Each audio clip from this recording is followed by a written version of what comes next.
तुम्ही भोंदू कशावरून नाही की समजा मी तुम्हाला गुरु म्हणून ॲक्सेप्ट केलं तर कधीतरी माझी फसगत होईल असं मला वाटतं. म्हातार माणूस आपल्याला तर फसवत नाही असं मी सगळ्या लोकांना सांगत होतो. आपल्याला काही अर्थच नाही, आपल्याला मूर्ख बनवतात हे. आणि तीर्थ म्हणून महाराजांचं पायांना चोळायची. नक्कीच म्हणजे आपल्याला सगळ्यांना सांगता येईल बरोबर. आपला जो अनुभव असेल तो. नक्कीच नक्कीच. नमस्कार महाराज. महाराज, मी ऐकलेलं आहे की तुम्ही चार्टर्ड अकाउंटंट आहात, तर मग तुम्ही अध्यात्माकडे कसे वळलात हां, आणि हे कार्य कसं सुरू झालं थोडीशी माहिती जर मिळाली तर बरं होईल. खरं तर माझे गुरु व्यंकटनाथ महाराज यांच्या संपर्कात येण्यापूर्वी मी देवालाही मानत नव्हतो, संतांनाही मानत नव्हतो. आणि हे सगळे लोक जे आहेत हे पूर्वी केव्हा तरी होते, आज हे नाहीत. या कलियुगात हे शक्यच नाही, असं घडणं शक्य नाही, या विचारांचा मी होतो. पण ज्यास व्यंकटनाथ महाराजांच्या सान्निध्यात आलो त्यास त्यांच्याशी संपर्कात आल्यावर ज्या ज्या गोष्टी अनुभवाला आल्या त्या अनेक प्रश्न सोडून गेल्या मनामध्ये की हे कसं शक्य आहे. पहिल्यांदाच त्याने मला विचारलं, बाळ तुझं नाव काय? मी सांगितलं चौधरी. तुझं पहिलं नाव काय? नरेंद्र. तर दोन्ही वेळेस ते म्हणाले मला माहीत आहे. आता मी विद्यार्थी होतो, त्यास 17-1 वर्षाचा होतो. बरोबर. तर ज्यांना मी सांगितल्यावर कळलं, माहीत आहे म्हणायला काही अर्थच नाही, आपल्याला मूर्ख बनवतात हे, असे माझे विचार झाले. पण हळूहळू त्यांच्याशी जसा संपर्क वाढला तसं कळायला लागलं की हे सगळंच जाणतात. अच्छा. आपण काही नाही सांगितलं, कुठेही असलं ते कुठेही असो, आपणही कुठे असो, ते सगळंच जाणतात. अच्छा. तर ही अनुभूती यायला लागल्यावर त्यांच्याजवळ गेलो आणि त्यांना समजून घ्यायचा प्रयत्न केला की आपला विचार चुकीचा आहे का, हे सांगतात ते बरोबर आहे. त्यांना समजून घ्यायला मला जवळजवळ 6 महिने लागले की हे योगी आहेत, अंतर्ज्ञानी आहेत, यांना सगळंच समजतं, सगळं सांगू शकतात. याच्यावर विश्वास बसायला मला जवळजवळ 6 महिने लागले. प्रत्येक वेळेस त्यांना भेटलं की त्यांची परीक्षा घ्यायची की हे खरे आहेत किंवा नाही. हां, म्हातार माणूस आपल्याला तर फसवत नाही असं मी सगळ्या लोकांना सांगत होतो. अरे हा म्हातारा सगळ्यांना फसवतो, कारण एक तर तरुण होतो, त्यांचं वय जास्त होतं आणि जे काय करायचे ते पटायचं नाही. असं कसं शक्य आहे? कोणीतरी यांना सांगितलं असेल, पण मला विचारायचं का आपण तर कोणाच सांगितलं नाही, आपल्या मनातलं यांना कसं कळतं. आणि ते कुठेही असले, जे जवळजवळ ते औरंगाबादला असले आणि आम्ही नागपूरला, म्हणजे 600 किलोमीटरचं अंतर. तर माझ्या एका मित्राला तो त्यांच्या खोलीला लागूनच ह्याची खोली होती, आम्ही शिकत होतो. आणि महाराजांची जी गादीची खोली होती तिथे कोणी नव्हतं, गादी होती फक्त महाराजांची. आणि दुपारच्या वेळेस मी त्याच्याकडे गेलो तर दार उघडेच ना, खूप वेळ वाजवला, त्याने दार उघडलं तर हा 5 आपला गालावर असा हात ठेवून रडत रडत पुढे आला. अरे उद्धव काय झालं? अरे महाराज आले आणि त्यांनी मारलं. महाराज तुझे औरंगाबादला, आपण नागपूरला, 600 किलोमीटर. त्यांना एवढाच उद्योग होता का येऊन तुला मारायचं जायचं? पटतच नव्हतं ना काही. पण त्याचे गालावर जे बोटं म्हटले होते त्याच्या बोटापेक्षा जाडे जाडे बोटं होते. 5 बोटं. मग ती क्युरिओसिटी जास्त वाढली, हे कसं शक्य आहे, कसं शक्य आहे. ते समजायला त्यांना ॲक्सेप्ट करायला बराच वेळ लागला. प्रत्येक वेळेस त्यांना क्रॉस करायचं. चमत्कार आहे. हो, क्रॉस करायचं ना प्रत्येक, हे करा करून त्यांना कोणीतरी सांगत असेल. एकदा त्यांना मी सरळच विचारलं की समजा मी तुम्हाला गुरु म्हणून ॲक्सेप्ट केलं तर कधीतरी माझी फसगत होईल असं मला वाटतं. हां, तर तुम्ही भोंदू कशावरून नाही. सरळच त्यांना प्रश्न विचारला, तुम्ही भोंदू कशावरून नाही, मी कसं समजू की तुम्ही सद्गुरू आहात. दासबोधामध्ये सांगितलेलं आहे की सद्गुरू पाहून त्यांचं गुरुत्व पत्करावं आणि गुरुनी सत्शिष्य पाहून त्याला शिष्यत्व द्यावं. म्हटलं मी सत्शिष्य आहे किंवा नाही हा तुमचा प्रश्न आहे, तुम्ही ठरवा, तुम्ही नका देऊ अनुग्रह, तो तुमचा विषय आहे. पण मला जर तुमचा अनुग्रह घ्यायचा आहे तर तुम्ही सद्गुरू आहात हे मी कसं ठरवू? जर मला पटलं तर मी ठरवणार. पण म्हटलं लॉजिकली अजून एक प्रश्न सांगतो तुम्हाला. महाराजांनाच म्हटलं की मला जर कळलं की तुम्ही सद्गुरू आहात तर तुमची माझी लेवल एकच झाली, मग मी तुमचा अनुग्रह कशाला घेऊ? पण म्हटलं नाही, हे लॉजिकल आहे, याला काही अर्थ नाही. पण जोपर्यंत मला रिअलाईज होत नाही की तुम्ही सद्गुरू आहात तोपर्यंत मी तुमचा काही अनुग्रह घेत नाही. अशी ती सुरुवात झाली. बरेच अनुभव आले, बऱ्याच गोष्टी पटल्या, पूर्णतः पटलं. त्यानंतर त्यांचा अनुग्रह घेतला. अनुग्रह घेण्यापूर्वी देखील मनातनं 20 कंडिशन्स ठेवल्या. 20 मीच माझ्या. या 20 कंडिशन्स अशाच्या अशा झाल्या तर मी यांचा अनुग्रह घेईल. आणि तरी त्यांनी जर दिला आधी तर अनुग्रह घेतल्यावर सांगेल की ह्या कंडिशन्स हे चुकलेलं आहे, मला तुम्ही माझे गुरु मान्यच नाही. हिंदू धर्माला चॅलेंज केलं की हे असे गुरु नसतात म्हणून. अच्छा. बापरे. तर ठीक आहे, तुला पाहिजे तेव्हा करा. पण अगदी तंतोतंत जसं मी ठरवलं तसंच सगळ्या झाल्या. अच्छा. 20च्या 20 शर्ती पूर्ण झाले. पूर्ण झाल्या. त्यानंतरच तुम्ही नंतर अनुग्रह घेतला. अनुग्रह नाही, अनुग्रह घेतला, हां. पण अनुग्रह झाल्यानंतरच होणार ना. कोणता मंत्र त्यांनी द्यावा हे देखील मीच ठरवलं होतं. हो का. हां, हा मंत्र दिला तरच. अच्छा. ओके.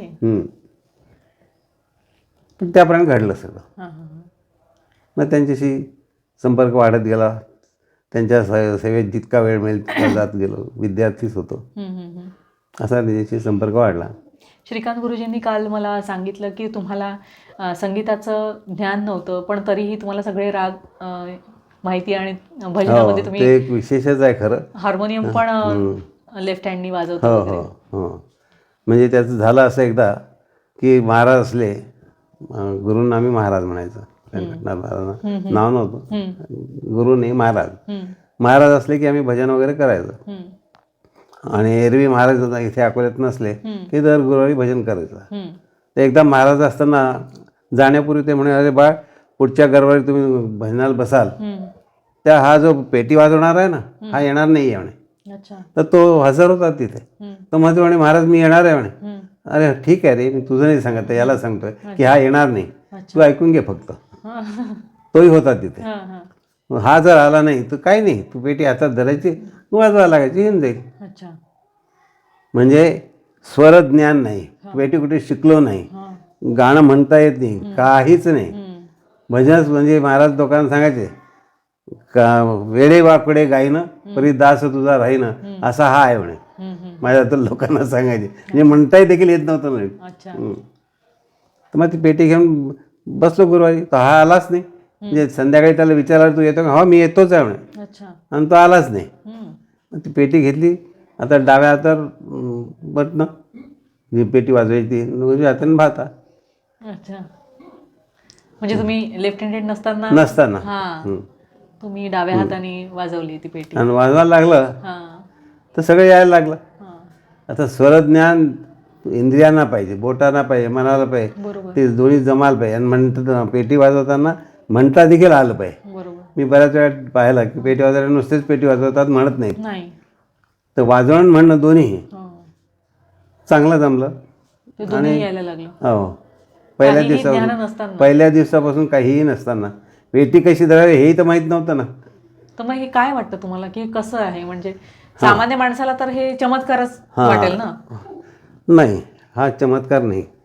सद्गुरू जे आहेत, म्हणजे ज्यांना अखंड परंपरा आहे, विशेषतः नाथपंथामध्ये, त्या गुरूंचं प्रत्येकाच्या इंद्रियावर पूर्ण ताबा असतो, कोणाच्याही.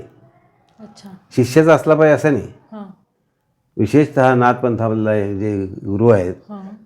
ते जो कोणी समोर असेल त्याच्या इंद्रियांवर, त्याच्या विचारांवर सगळा पूर्ण त्यांचा स्वतःचा कंट्रोल असतो. अच्छा. तर त्यामुळे ते ज्ञान त्या इंद्रियांना देतात आपोआप, वाणी सरशी. एवढी जबरदस्त सिद्धता असते. जे काही कार्य करणार ते होऊन जाईल म्हटलं की ते काम होऊन जाईल. होईलच. हां, होईलच.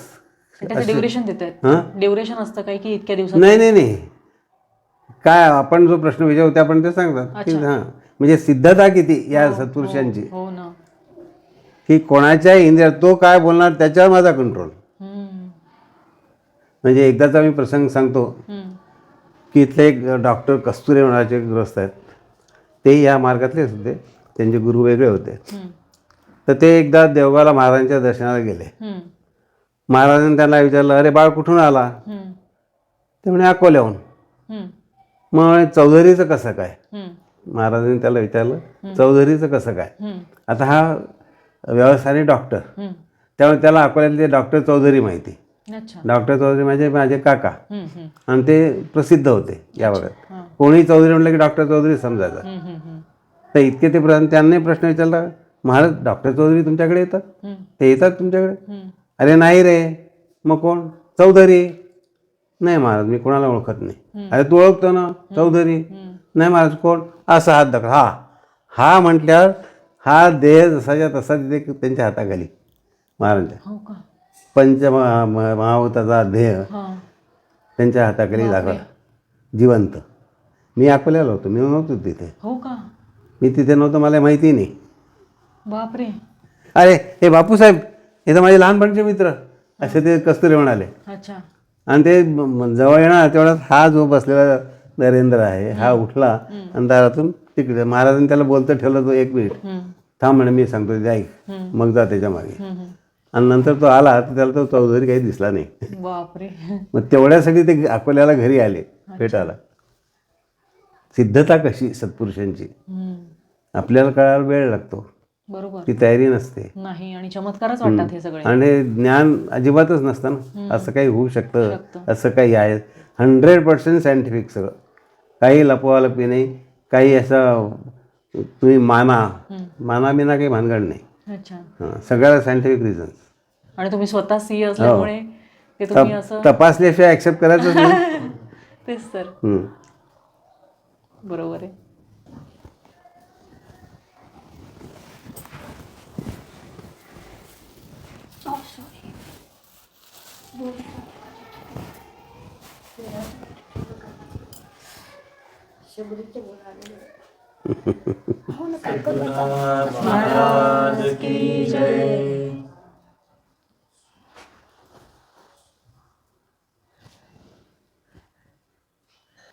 का ग, बरं आहे का? हो, एकदम चांगली, पण खाली नाही बसतात. हिंडती फिरती आहे ना. हो.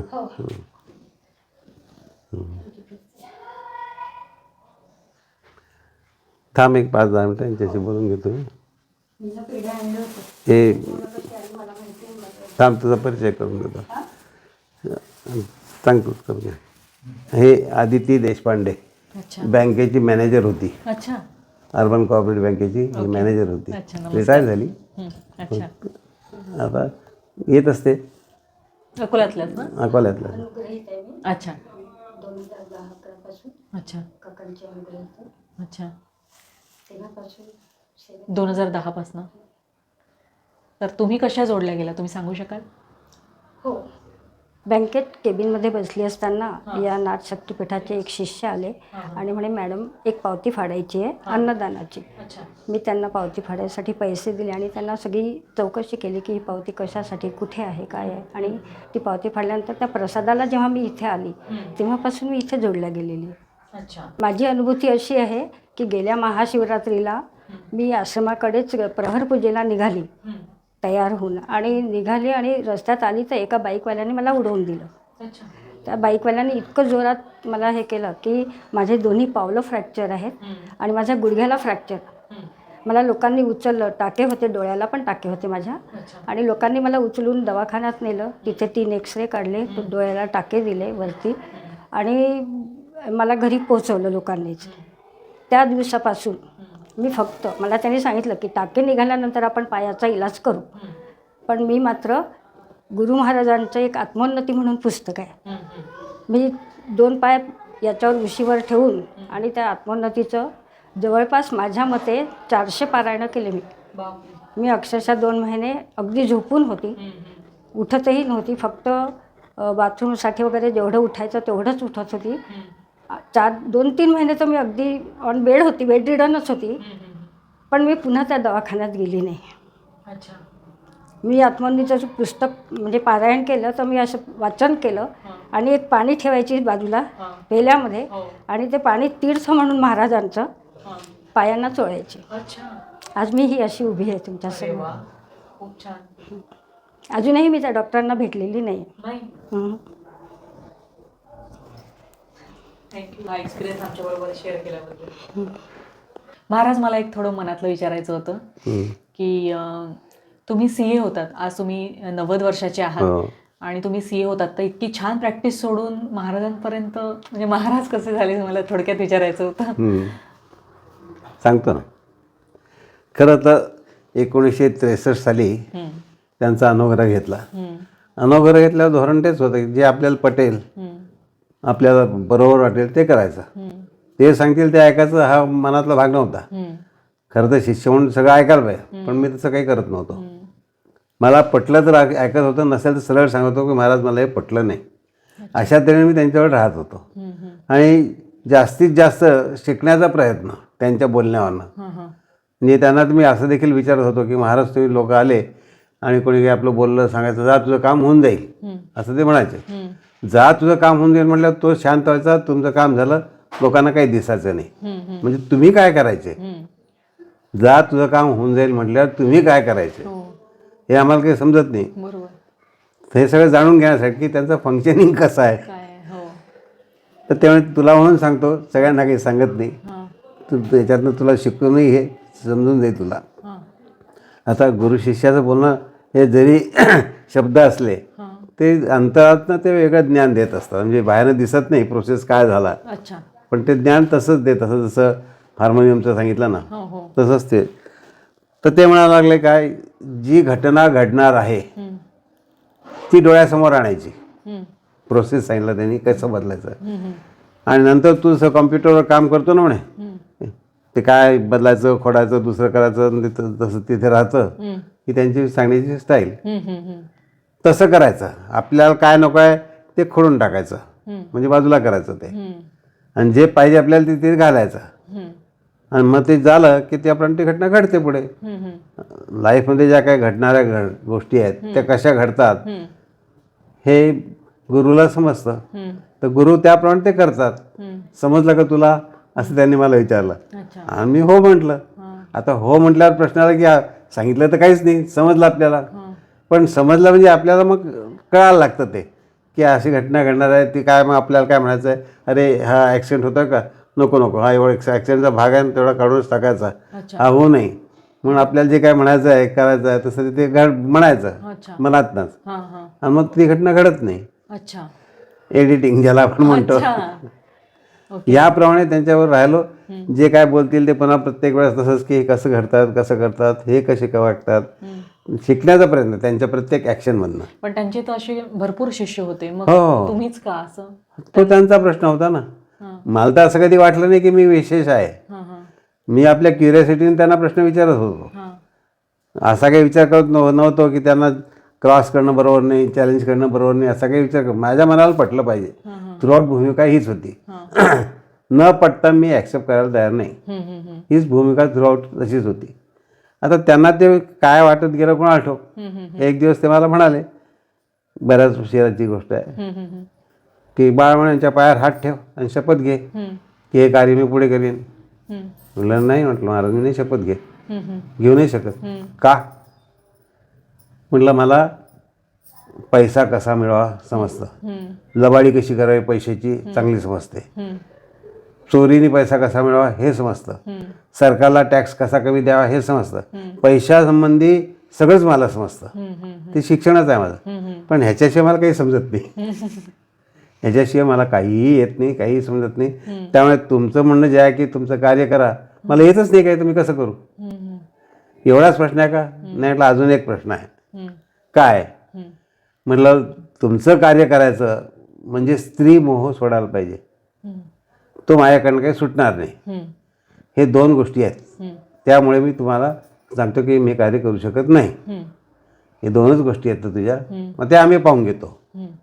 तुम्ही पाहून घेतो म्हणजे मला त्या घडल्या पाहिजे माझ्याकडनं, ते आम्ही घडवून येतो, तू नको काळजी करू. म्हटलं मग आता मला ज्ञान नाही, कशाचं ज्ञान नाही, वेदांचं ज्ञान नाही, ज्योतिषाचं ज्ञान नाही, संस्कृतचं ज्ञान नाही, काहीच नाही. मग काय आपला जो इतिहास आहे संस्कृतीचा तो देखील माहीत नाही, काहीच माहीत नाही. म्हटलं मला फक्त commerce, business, trade and commerce या आपल्याकडे काही येत नाही. म्हटलं मला तू करायला तयार आहे किंवा नाही एवढ्याचं उत्तर दे. म्हटलं जर हे मला सगळं जमलं तुम्ही सांगतात ते तर मी करायला तयार आहे, प्रामाणिकपणे करायला तयार आहे. मग हे काही नसलं तरी मला चालतं आहे. पण यातनं तुम्ही बाहेर काढा, मग तुम्ही सांगा ठीक आहे म्हणे होऊन जाईल. आता त्यांच्या होऊन जाईल म्हटल्याने वाणीसशी जसं ज्ञान दिलं त्यांनी पेटीचं, तसं ते सगळे सिद्धता होती तिथे. त्यामुळे तू काही काळजी करू नको. तरी मी त्यांना प्रश्न विचारला. माझ्याकडे जर कोणी आलं आणि मला काही प्रश्न विचारला आणि त्याचं उत्तर जर मला देता येत नसेल तर मी काय करायचं. एवढंच आहे ना, मी सांगतो असं मांडी घालून बस, आणि अशी मांडी घातल्यावर जे तुला वाटेल ते बोल, ते आपोआपच होईल. सिद्धता, सिद्ध पुरुषाची सिद्धता कशी हे लक्षात घ्या. जादू चमत्कार म्हणण्यापेक्षा नाथपंथ हा सिद्धतेवर चालतो. जसं मगाशी सांगितलं हो. की त्यांचा आपल्यावरही पूर्ण कंट्रोल आणि कोणत्याही जीवावर कंट्रोल. त्या डॉक्टरचं उदाहरण जे सांगितलं तर ते काहीही करू शकत होते. मनातले विचार देखील बदलवू शकत होते, कॅरेक्टर देखील बदलवू शकत होते. ही सिद्धता आहे नाथपंथाची. पण असे बरेच पंथ आहेत, मग नाथपंथच का? आता थोडं मागे जातो मी. सत्ययुग, त्रेतायुग, द्वापारयुग, कलियुग हे 4 युग आहेत. ज्या ब्रह्मादेवाने ह्या सगळे युग केले, त्यास जे केले ते तसे घडले. त्यात कोणतंही परिवर्तन कोणालाही करता येत नाही, ब्रह्मदेवाला देखील नाही. अशा तऱ्हेने ते युग घडले. तर जे युग घडले त्यात कलियुग जे घडलं ते काही चांगलं नाही घडलं. म्हणजे सत्ययुगात, त्रेतायुगात, द्वापारयुगामध्ये प्रत्येक जीवाला ईश्वराबद्दल आकर्षण होतं, प्रेम होतं, भक्ती होती, कसंही असलं तरी. कलियुगात तसं काही नाही. काही तो कसाही वागेल, काही त्याचा भरोसाच नाही, म्हणजे चांगला नाही वागणार थोडक्यात. तर हे जे कलियुग आहेतला गुण आहे, दोष आहे, म्हणजे म्हणजे याच्यात नदी, पर्वत, इमोरल प्रॉपर्टीज हे देखील आलं की त्यांचं देखील बिहेवियर जे आहे, भूमीचं देखील, पर्वताचं देखील, हे सत्य, त्रेता, द्वापारयुगात जसं होतं तसं नाही आहे कलियुगात. भूकंप वगैरे जे होतात हे या सत्य, त्रेता, द्वापारमध्ये सापडणार नाही, तुम्हाला कलियुगातच सापडतील. म्हणजे हा जो उद्रेक आहे हा सगळा कलियुगातलाच आहे. तर ह्याच्यावर मात कशी करणार, हा द्वापारयुगात कृष्णाला आपला अवतार संपवण्यापूर्वी प्रश्न पडला. द्वापारयुग संपवण्यापूर्वी कृष्णाला हा प्रश्न पडला की आता येणारं कलियुग आहे, हे कसे लोक राहतील, ज्यांचा देवावर विश्वास आहे त्यांचे हाल होणार आहेत, ते कसे राहतील. म्हणून त्यांनी या नाथपंथाची योजना केली. म्हणजे जे काही आज पंथ आहेत त्यातला पहिला पंथ आहे हा नाथपंथ आहे. नाथपंथामध्ये कृष्णाने आपले जे पार्षद होते त्यांना बोलवून हे कार्य करायला सांगितलं. आणि पार्षद म्हणजे काय की पाहिजे ते करणार, निसर्गावर कोणाची सत्ता नाही, ब्रह्मदेवाची नाही, विष्णूची नाही, शंकराची नाही, कोणत्याही देवाची या भूमंडलावर, पंचमहाभूतावर विशेषतः पृथ्वी, आप, तेज, वायू, आकाश याच्यावर कुठलीही सत्ता नाही. जी काही सत्ता आहे यांच्यावर ती या नाथपंथाचीच आहे. त्यामुळे हे जे नाथपंथ आहे ज्याच्यात भगवान दत्तात्रयाने सुरुवात केली. मच्छिंद्रनाथांना स्वतः जसे आज अनुग्रह देतात गुरु शिष्याला, तसं भगवान दत्तात्रयाने मच्छिंद्रनाथांना अनुग्रह दिला आणि सांगितलं की या नाथपंथाचं कार्य तू आता कर आणि वाढव. त्यांच्यापासून सुरुवात त्यांच्यावर प्रत्यक्ष दत्ताने सांगितलेलं आहे. बाकी दत्तपंथ जो आहे तिथे दत्ताला गुरु मानलेला आहे, गुरु मानला आहे. बाकी दत्ताचा रोल काहीच नाही. दत्ताचा जो काही रोल आहे हा नाथपंथामध्ये आहे, ॲक्शन घ्यायचा. जसे गुरु घेतात तसेच दत्तात्रय घेतात, असा हा नाथपंथ आहे. तर हा नाथपंथ कसा आहे, एकमेव एक पंथ आहे याची पृथ्वी, आप, तेज, वायू, आकाश या पंचमहाभूतांवर सत्ता आहे. तुमच्या नशिबात एखादी गोष्ट नाही, समजा मूल नाही, होणारच नाही, हे तुमचं नशीब, तर ते बदलवण्याचे सामर्थ्य या नाथपंथीयांचं आहे. जे अशक्य आहे ते शक्य करण्याचं सामर्थ्य या नाथपंथीयांचं आहे. म्हणजे कोणाला जॉब लागत नसेल, मुलबाळ होत हे नसेल, किरकोळ गोष्टी आहेत, तर ये तर तुमच्याकडे आले तर त्यांना भेटतात. होतं याचा अर्थ असं जादू चमत्कारासारखं नाही होणार, कर्माच्या माध्यमातूनच ते होणार. त्याला काहीतरी कर्म सांगितलं जाणार, पारायण कर, फेरे प्रदक्षिणा कर किंवा काय असेल त्याच्या नशिबाप्रमाणे ते पाहून त्याला मार्ग सांगितला. वेगवेगळं ज्याचं असेल, प्रत्येकाची पत्रिका वेगळी आहे ना, जन्मपत्रिका प्रत्येकाचीच वेगळी आहे. तर त्याची जी जन्मपत्रिका आहे म्हणजे त्याचा पूर्व इतिहास, पूर्वजन्मांचा इतिहास जो आहे तो लक्षात घेऊन त्याला हे सांगायचं आमचं कर. त्यानंतरचा प्रश्न असा आहे की गुरु का करावा. प्रश्न चांगला आहे. गुरु का करावा, गुरु का करावा हा प्रश्नाचं उत्तर देण्यापूर्वी एक लक्षात घ्या, मूल जन्माला आलं, जन्माला आलं की चालतं बोलतं का, नाही. आईचं बोट धरून ते चालायला शिकतं. बोलायला आई शिकवण्याचा प्रयत्न करते, वडील शिकवण्याचा प्रयत्न करतात, जवळचे लोक शिकवण्याचा प्रयत्न करतात. ते प्रयत्नानंतर ते मूल बोलायला लागतं. हळूहळू ते शाळेत जातं, शाळेत तो लिहायला लागतो. मग एक एक शाळावरचं एक एक वर्ष करता करता तो उच्च शिक्षण घेतो. म्हणजे क्वालिफाईड ज्याला म्हणता येईल किंवा एक्सपर्ट ज्याला म्हणता येईल, हा प्रोसेसने होतो. बरोबर. आता तो कोणामुळे शिकला? कोणीतरी शिकवलं म्हणून तो शिकला, बरोबर. आणि शिकवलंच नसतं तर हम्म. शिकलाच नसता. आता हे जे काही शिकवलं कोणीही सगळ्यांनी, ते कोणतं शिकवलं? व्यावहारिक शिक्षण. हम्म. सगळं व्यावहारिक किंवा प्रापंचिक बरोबर. किंवा कौटुंबिक, कसं वागावं, कसं बोलावं, कोणाशी नातेसंबंध कसा ठेवावा, प्रश्न कसे सोडावे, व्यावहारिक, हे सगळं तो शिकला. म्हणजे सगळं व्यावहारिक ज्ञान त्याला आलं. हो. त्याच्या शिक्षणाचं जे काही असेल त्या पॅथीचं, त्या मार्गाचं सगळं शिक्षण तो अशा पद्धतीने घेत आला. मुळात हा प्रश्न कुठेच नाही आहे खरं. माणूस जन्माला आल्यावर त्याचा उद्देश काय आहे, हो. हा मूळ प्रश्न आहे की जो कोणी लक्षात घेत नाही. हो. मी जन्माला का आलो, जन्माला का आलो आणि मला काय करायचं आहे, हा खरा महत्त्वाचा प्रश्न आहे. तर जोपर्यंत प्रत्येक जीव ईश्वराशी समरस होत नाही, एकरूप होत नाही, तोपर्यंत त्याला जन्ममरणाच्या फेऱ्यात जावंच लागतं. मग ईश्वराशी एकरूप कसं होणार?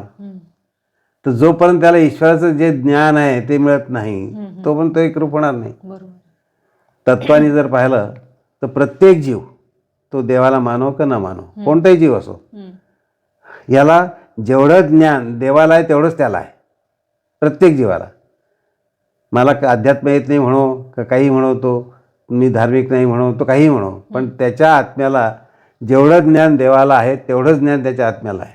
अच्छा. पण हे ज्ञान ज्यावेळेस त्याला जागा होईल, करेल की मी देव एक आहे, हे प्रोसेस आहे. अच्छा. ती धूळ जी आहे ती काढली म्हणजे त्याला कळेल की देव मी एकच आहे. जे देवाला कळतं ते मला कळतं, जे मला कळतं ते देवाला कळतं. तोपर्यंत तो सामान्य माणूसच राहणार. अच्छा. जन्ममरणाच्या फेऱ्यात जाणार, जे काही सुखदुःख आहे त्यातलं जाणार. सुख कमीत, दुःख जास्त, कारण काम, क्रोध, मद, मोह, लोभ, मत्सर हे सतत त्रास देणार. तर ज्ञान कोणतं पाहिजे? मी गुरुशी किंवा ईश्वराशी एकरूप कसा होईल, हे खरं मूळ ज्ञान आहे. जीवनामध्ये आपल्याला जे दिसतं की आता श्रीमंत लोक आहेत, भारतात आहेत, जगात आहेत, जगात सर्वात मोठा श्रीमंत अमका आहे, तमका, हे जे कुठलाही माणूस जरी घेतला, प्रत्येक माणसाचं सध्या जीवन हे त्यांनी पूर्वसंचित जे आहे त्याप्रमाणेच असतं. ते तो श्रीमंताच्या घरीच तो जन्माला येतो आणि तो श्रीमंत का होतो याचं उत्तर कोणाजवळ नाही ना. एखाद्या गरिबाच्या घरी जन्माला येतो आणि कष्ट भोगत राहतो, हे कोणाच्या हाती आहे? ज्याच्या त्याच्या हाती आहे. माझं कर्म कसं त्याप्रमाणे माझी गती राहणार. म्हणून कर्माला महत्त्व खूप आहे. कर्म करत राहा, कर्म करत राहा, कर्म करत करत करत तुम्ही स्वतःला उन्नत करा. हे जोपर्यंत समजत नाही तोपर्यंत प्रत्येक जीव हा दुःखातच राहणार. दुःखात एवढ्यासाठी की त्याला जाणीव होत राहणार की मी दुःखात आहे. तो प्रयत्न काय करणार, मी दुःखातून बाहेर कसा पडणार आणि सुखात कसा राहणार. हे दुःख आणि हे सुख याला काही अर्थच नाही, कारण हे संपणार नाही. बरोबर. आणि कोणत्याही जीवाचा इतिहास पाहत नाही, कोणत्याही जीवाचा दुःख जास्त आणि सुख कमी. पण वाटताना कसं वाटतं, मला असं वाटतं की तो खूप श्रीमंत आहे, खूप सुखात आहे, हे मला वाटतं, कारण बाकीचं मला माहीत नाही ना. पण त्याला त्याची दुःख माहीत आहेत ना. तो माझ्यापेक्षा श्रीमंत आहे, त्याचं जीवन असं आहे, माझ्या जीवनात मला हे नाही ते नाही, हे त्याचा प्रश्न आहे. कोणीही सुखी नाही. पण साधू संतांकडे पहा, ते सगळ्यापासून वेगळे आहेत. आज इतिहासात जर तुम्ही वेगळा विचार केला की कोणाचं नाव आहे, रामदास स्वामी आहे, तुकाराम आहे, ज्ञानेश्वर आहे, म्हणजे कोण संत. कुठले टाटा बिर्ला किती दिवस टिकणार आहे? अजरामर कोण आहे? जे साधू संत होऊन गेले तेच आहेत अजरामर. तेच ज्ञान आहे. तर ते ज्ञान कसं प्राप्त करणार? तर गुरुशिवाय ज्ञान शक्य नाही. गुरुच देणार. जसं व्यावहारिक ज्ञान सुरुवातीपासून दिलं जातं जन्मापासून, तसं जोपर्यंत गुरु भेटत नाहीत तोपर्यंत कोणाचाही विकास होणार नाही. जोपर्यंत गुरु भेटून गुरूंच्या सान्निध्यात आपण राहत नाही तोपर्यंत त्याच्या जीवनाला अर्थच नाही. अच्छा. वेलनेस हे काही क्रायटेरिया नाही. मी सुखात आहे याला काही अर्थच नाही, कारण सुख म्हणजे प्युअरली सुखात कोणीच नाही आहे ना. बरोबर. काही ना काही दुःखात तो आहेच, त्याची दुःख आपल्याला माहीत नाही. पण प्रत्येकाचे गुरु वेगळे असतात का? गुरु तत्व एकच आहे. गुरु तत्व हे एकच आहे. आता एक गुरु, आता जसं आम्ही अकोल्याहून कार्य करतो, तर अमेरिका आम्हाला कुठे रिचेबल नाही ना. जे काही व्यावहारिक नियम आहेत जगा दृष्टीने आम्ही जाणं येणं सहज शक्य नाही. बरोबर. आम्ही जाऊ कुठे भारतात कुठे जाऊ शकतो. हां. जे काही सरकारचे नियम आहेत त्या नियमाने प्रत्येकाला राहावं लागेल. हां, हां. त्याप्रमाणे कार्यक्षेत्र प्रत्येकाला जे काही आहे हां. ते वेगळंच असणार आणि लहानच असणार. हम्म, हम्म, जरी सत्ता संपूर्ण ब्रह्मांडावर असली हम्म, तरी कार्यक्षेत्र हे लहानच असणार. हम्म, एखादं उदाहरण असं असू शकतं की इथे राहून कुठलंही काम केलं, किंवा असं अनेक लोकांचं उदाहरण लक्षात येईल की भारतात राहून अमेरिकेतल्या मुलाचं काम केलं. हम्म, हम्म. पण हे सरसकट सगळ्यांचं नाही ना. बरोबर. तर त्यामुळे कार्यक्षेत्र हे प्रत्येकाला वेगळं असणारच आहे. हम्म, हम्म, हम्म. तर गुरुशिवाय तरणोपार नाही हे जोपर्यंत लक्षात येत नाही तोपर्यंत माणसाची उन्नती कधी होणारच नाही. आणि गुरु करावा हे बहुतेकांना कळत नाही. हो. बहुतेकांना कळत नाही गुरु का करावा. बरोबर. गुरु केल्यावर मला काय उत्पन्न वाढणार आहे, जो तो विचार कसा करतो व्यावहारिक दृष्टीने. हो. माझं उत्पन्न काय वाढणार, माझं सुख कोणतं वाढणार आहे, गुरु काही पैसे द्या आणि त्याचं ऐका, बंधनं कशाला स्वीकारू, हम्म, हम्म, ही जी प्रवृत्ती आहे त्याच्यामुळे तो जन्मानुजन्म कधी सुखी राहणार नाही. हम्म, हम्म. हे शाप नाही आहेत, हो. हे परिणाम आहेत. तर आपल्याला आपला जीव उन्नत करायचा असेल, आता कसं पहा तुम्ही ज्ञानेश्वरांचं नाव घेतलं, कशी एक वेगळी इमेज आपल्यासमोर येते. मनात एक चांगलं वाटायला लागते की खरं त्यांचं जीवन किती चांगलं होतं, हो. किती समाजासाठी झटले, स्वतःसाठी नाही झटले, हम्म, समाजासाठी झटले. तर हे लक्षात येतं ना. त्यामुळे महत्त्व कोणाचं आहे, इतिहास कोण दाखवतो, गुरूंचाच. हम्म, हम्म. गुरुचरित्र आहे, संबंध कोणाचं वर्णन आहे, गुरूंचं. बरोबर. जे कोणी नाव होते ते नावं मिटले. कोणाचं 5 वर्ष झाले, 10 वर्ष झाले, 50 वर्ष झाले, 100 वर्ष झाले, 200-400, 400-500 वर्षाच्यावर नाव कोणाचं राहत नाही. हम्म. तर मूळ हे आध्यात्मिक ज्ञान जो मिळवण्याचा प्रयत्न करेल तो लवकर पुढे जाईल. जोपर्यंत तो मिळवत नाही तोपर्यंत त्याच्या जीवाचा उन्नत होणार नाही. आपला आत्म्याला मुक्ती नाही. जन्म मरणाच्या फेऱ्यात तो सतत अडकत असेल. त्यामुळे प्रत्येकाला हे जाणीव व्हायला पाहिजे की मला गुरु केल्याशिवाय आध्यात्मिक ज्ञान मिळणार नाही. आणि आध्यात्मिक ज्ञान असं काही 16 वेळाचं नाही आहे ना. इथे बसून कोणाच्याही मनातलं मला समजावं हे सायन्स आहे खरं. कोणालाही अट्रॅक्शन असायला पाहिजे. बरोबर. हे अध्यात्मातच येतं ना. हम्म, इथे राहून मी कोणाला मदत करू शकलो हम्म. तर ते हवं आहे. हवं सगळंच आहे ना, पण त्यासाठी प्रयत्न करायला लोक तयार नाहीत ना. हम्म, हम्म. अध्यात्म ज्ञान हे लोक काय समजतात की देवाची पूजा करणं, देवाचं करणं. खरं देवाचा आणि शरीर धर्माचा तसा काही संबंध नाही. हम्म. याचा अर्थ असा की रिलिजनमध्ये देवाचं करायला पाहिजे. देवाचं जे आपल्याकडे चलन असेल त्याप्रमाणे पूजा अर्चा सगळंच करायला पाहिजे. हम्म, हम्म. हा धर्म झाला. हम्म, हम्म. ते धर्माप्रमाणे वागणं झालं. हम्म. पण त्या धर्माप्रमाणे वागण्याने आत्मिक उन्नती नाही होत. अच्छा. हे एक वळण लागतं जीवनाला. हम्म, हम्म. त्या वळणानेच तो राहतो. आध्यात्मिक जीवनामध्ये, आध्यात्मिक ज्ञानामध्ये आपली सगळीच उन्नती होते, मनाची, आत्म्याची, शरीराची, सगळी. बसला मग त्यावेळेस खरं कळतं की देव कोणता आहे आणि देवाशी आपण कसा संवाद करू शकतो. आध्यात्मिक दृष्टीने प्रगत झालेला माणूसच देवाशी संवाद गाठू शकतो किंवा देवाशी प्रत्यक्ष संवाद करू शकतो. तर तुम्ही समाजाला काय उपदेश कराल या माध्यमातून? समाजाला एवढंच सांगणं आहे की प्रत्येकाने गुरु करणं तर शक्य नाही. हं. कारण गुरु करायला जी मनोवृत्ती पाहिजे हं. ती घडली तरच तो माणूस गुरु करणार. हं. इतकंही सोपं नाही हो. की मला लगेच कोणाकडे गेलो आणि गुरु केला. हं, हं. जे आध्यात्मिक गुरु आहे हं. ते नशिबानेच मिळतात, प्रयत्न करून देखील मिळणार नाहीत. हं, हं, हं. तर आध्यात्मिक गुरु आणि आध्यात्मिक ज्ञान याला योगच पाहिजे. हं, हं. पण ज्याला आता जन्म आलेला आहे, मला हे सगळं ऐकून नीट करावं असं वाटतं, हं, हं. त्यांनी काही काही गोष्टी ह्या अवश्य करायला पाहिजे. पहिली गोष्ट तर त्यांनी आईवडिलांची सेवा करायला पाहिजे, हं. ब्राह्मणाची सेवा करायला पाहिजे. असं आपला इतिहास सांगतो, धर्मग्रंथ सांगतात. हं. तुळशीची सेवा करायला पाहिजे, तीर्थाटनं करायला पाहिजेत. हे ब्रह्मदेवाने खरं सांगितलं. ब्रह्मदेवाला ज्यावेळेस कलीला ज्यावेळेस त्याने विचारलं ब्रह्मदेवानी की हे तू कलियुग आहे, ह्याच्यात कोणाचा जय जयकार होईल, तर कलीने सांगितलं कोणाचाच नाही. हं. तर त्यामुळे तुला मी दंड करेल, तुला आधी मला सांग की काय केलं म्हणजे माणसाचा उद्धार होईल. हं. मग त्यावेळेस त्यांनी या अटी सांगितल्या ब्रह्मदेवानी कलीला, कलीपुरुषाला, हं, हं. असा जो कोणी करेल देवाच्याबद्दल प्रेम, देवाचं चरित्र वाचणं, गुरु करणं, हे जो करेल त्याला त्रास होईल पण सुखी तोच राहील.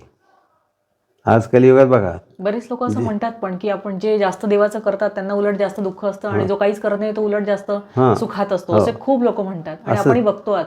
तसंच आहे. पण त्यात आपण दुसरा भाग पाहत नाही की जे देवाचं करत नाही ते सुखी दिसतात, हे बाहेरून दिसतात आणि ते तात्पुरते सुखी असतात. सगळं टेम्पररी आहे, ते जास्त काळ टिकत नाही, सुखही जास्त काळ टिकत नाही आणि कोणतंही समाधान त्यांना मिळत नाही. जे दुःखात आहे, जे देवाचं करतात त्यांना अतोनात त्रास होतो, पण शेवटी ते मनातनं समाधान असतात, त्यांचं उन्नती होत असते. जो कलीप्रमाणे वागतो तो जास्त काळ टिकतच नाही. आणि कलीचा डावच तो आहे की माणसाने जास्त चांगलं टिकू नये, देवाचं नाव घेऊ नये. कलियुगामध्ये देवाचं नाव घेऊ नये, देवाचं काही करू नये, गुरु करू नये, हा प्रयत्न कलीचा आहे. म्हणजे वातावरणाचा. जे काही वातावरण आहे ते खा प्या मजा करा, पण खा प्या मजा करा किती काळ टिकणार? तुम्ही रेकॉर्ड बघा सगळं, प्रत्येकाच्या जीवनाचं लाईफ किती जगतो, कसा जगतो, तर दीर्घकाळ जगणारा सापडत नाही ना. आणि कुठल्या ना कुठल्या रोगाने तो ग्रस्त असतो. थोडंसं सुख दिसतं पण बाकी काही दिसत नाही. त्यामुळे जो हे करत राहील, गुरूंच्या संपर्कात राहील, अन्नदान करत राहील, ज्यांना काहीच जमत नाही त्यांनी निदान एवढं तरी करावं जे आत्ता सांगितलं ते. आणि पिंपळाला त्यांनी प्रदक्षिणा मारत राहाव्या. अच्छा. पिंपळाला आपल्या मनात जे असेल ते म्हणून पिंपळाला प्रदक्षिणा मारत राहाव्या. अच्छा. त्याला बरं वाटेल, ओके, मार्ग दिसेल त्याला. अच्छा. अजून जर कोणाला तुम्हाला भेटायची इच्छा असेल इथे येऊन तर ते भेटू शकतात का, की याचा काही वेळ असतो, असं तुम्ही काय सांगाल? खरं नाथ शक्तिपीठ आहे, केव्हाही कोणी येऊ शकतं. असं काही बंधन नाही की कोणी आमका येऊ शकतो आमका येऊ शकत नाही. कोणतंही बंधन नाही, जातीचं तर बिलकुलच नाही. अच्छा. कोणत्याही जातीचा माणूस ज्याला आपली जात माहीत नाही तो देखील येऊन आपली उन्नती इथे करू शकतो. प्रश्न केव्हा येऊ शकतो हा नसून त्याला ती इच्छा पाहिजे.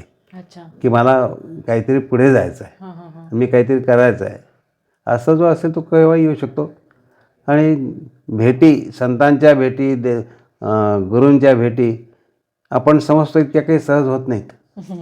बरोबर. त्याला त्याचा योग असतो. हो. आणि तो योग आल्यावर आपणच आपलं समजून घ्यायचं की आपल्याला पुढे कसं जायचं आहे. ज्याने त्याने आपला विवेक जागा करावा आणि सात्विक वृत्तीने राहण्याचा प्रयत्न करावा. देवही आपोआप भेटेल, गुरुही आपोआप भेटेल.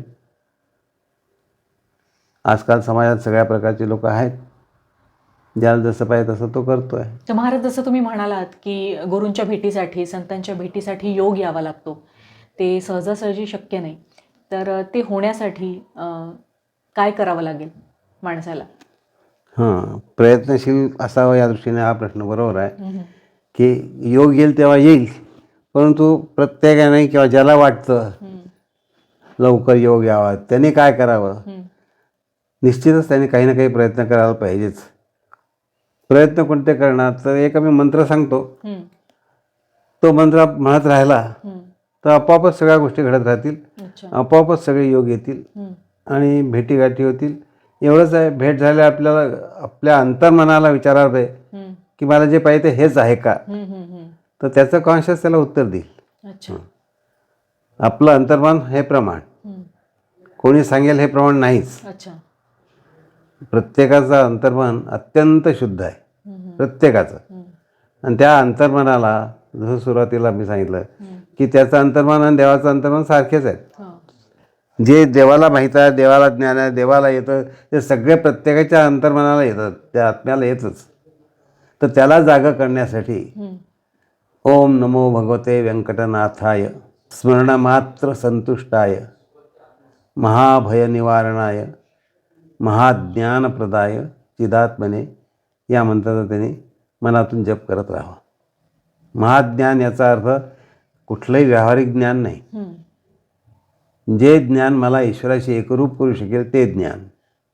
महाज्ञानप्रदाय असं मनातून म्हणत राहा केव्हा तरी योग येईल, लवकर येईल. अच्छा, खूप छान. महाराज, जसं गोंदवलेकर महाराजांनी म्हटलेलं आहे की जेथे जेथे नाम तेथे माझे प्राण, तर तसं तुम्ही काय सांगाल? खरं तर अपेक्षा ही आहे की प्रत्येक माणसाने, हम्म, जातीचा कुठे संबंधच नाही आहे. हम्म, अध्यात्मामध्ये कुठल्याही जातीचा कुठेही संबंध नाही. जीव हम्म, जो जिवंत आहे त्याच्याशी संबंध आहे. हम्म, तो सात्विक वृत्तीचा असावा, प्रेमळ असावा, विवेकी असावा, अशी अपेक्षा आहे. हम्म, तर इतकं तर काही सगळं सापडत नाही. हम्म, तर त्यानं एक गोष्ट प्रत्येकजण करू शकतो आपल्या आपल्या परी. Be honest, hmm, loyal and sincere to your own self. लोकांना तुम्ही फसवा, काही हरकत नाही. स्वतःला नका फसू. हम्म, हम्म, मी हे करतो आहे, हे बरोबर आहे की नाही, तुम्ही तुमचं स्वतःला बघा. हम्म, हम्म, दुसऱ्याला नाव ठेवा, काही करा. Hmm, be honest to yourself, be loyal to yourself, be sincere to yourself. हे असलं की आपोआपच सगळं होईल ना. वा, खूप छान. धन्यवाद महाराज. महाराज की जय. तर मंडळी, महाराजांसोबतचा हा संवाद इथेच पूर्ण होतो आणि पुढच्या व्हिडिओमध्ये आपण बघणार आहोत भक्तांच्या अनुभूती.